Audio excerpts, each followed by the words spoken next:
Bonjour. Ce tour est extrêmement facile à faire. Il est donc à la portée du débutant, aussi bien enfant qu'adulte.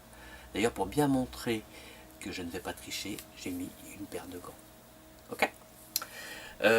Pour faire ce tour, j'ai besoin de petits pics comme ça en plastique, une boîte avec plein de trous, et à l'intérieur de la boîte, j'ai une pièce de monnaie en plastique qui est fournie. D'ailleurs, on peut tout examiner.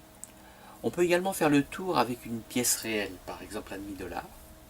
L'intérêt, vous voyez, c'est que c'est la taille exacte de la pièce qui est fournie, mais on peut utiliser aussi, si on le désire, une pièce de 2 euros.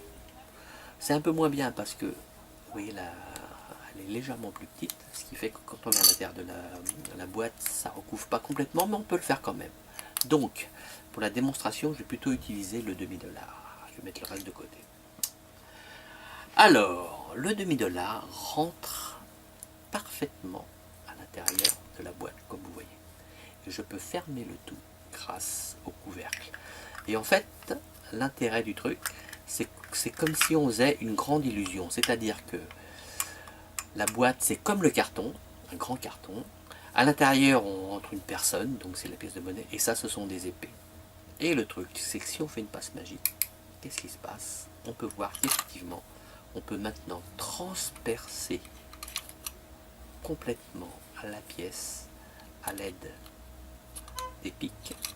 Oui, tout rentre avec, comme si la pièce avait disparu, ce qui n'est pas le cas, puisqu'elle est à l'intérieur. Mais vous voyez que la boîte est maintenant complètement transpercée de partout. Je montre bien dans tous les sens ici.